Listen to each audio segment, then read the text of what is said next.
In the last few years, across the world, there's been a massive cost of living crisis.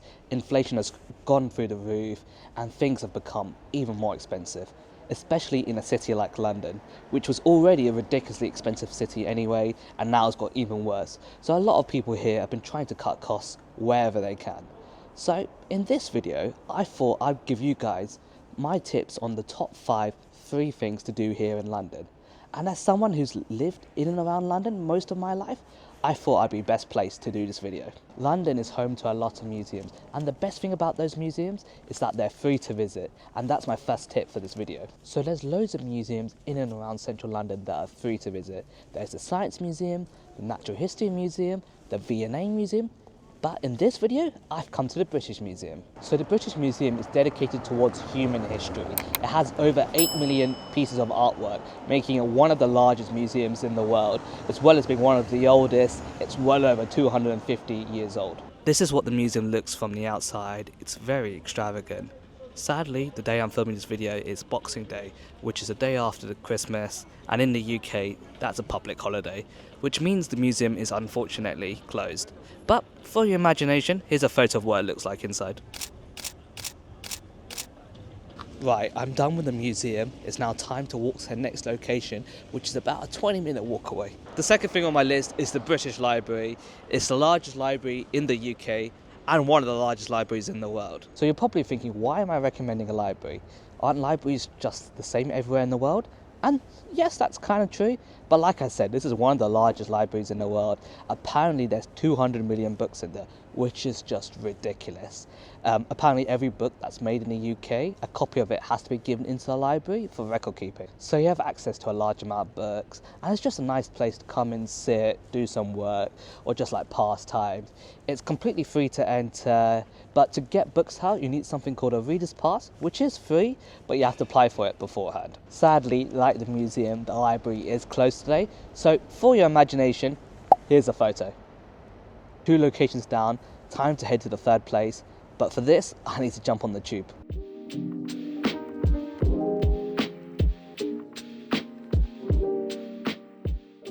As you might be aware, London is quite an urbanised city. There isn't a lot of like green spaces to walk around, but what there is these parks in central London, especially the Royal Parks.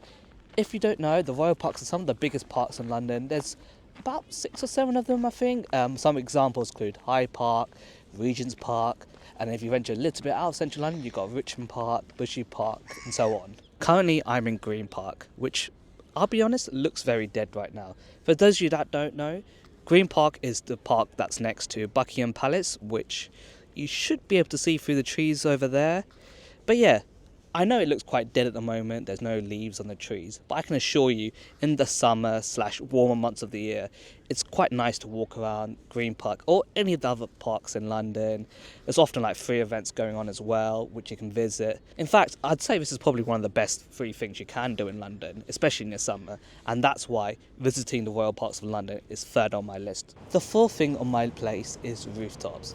London has a lot of free rooftops, which you can visit, which is not entirely surprising given how many high-rise buildings there are in the city. And from these rooftops, you have great views all across London. There's quite a few rooftops. Some examples include Sky Garden, 180 at Fenchurch Street, and the rooftop at One New Change Place. These are all free to visit, but for some of them, especially Sky Garden and the one at Fenchurch Street, sometimes you have to reserve a time because they can get quite busy. So for the purposes of this video, I've come to a rooftop you probably are not familiar with, especially if you're not from London. This is Crossrail Place Roof Garden, right in the heart of Canary Wharf. It's sort of like this unique garden full of plants and trees that you don't typically find in Europe. For example, you have like bamboo trees over here, there's like banana trees as well. It's not strictly a rooftop in the sense that this is only 3 stories high, but I thought it was quite unique and worth showing in this video.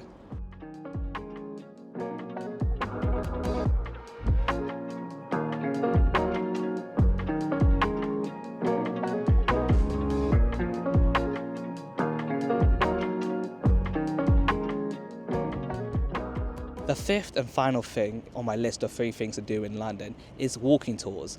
London is a very walkable city and it has a lot of history to it as well. And I feel like walking tours with a guide is some of the best way to discover London and some of its beautiful history. Most of the walking tours in London are completely free, and to help you guys out, I'll leave one in the description below. But yeah, that brings an end to this video. Hopefully you guys found this list useful and make use of it on your next trip to London. And if you have any tips yourself, make sure you put it in the comments below. I'll be sure to read them.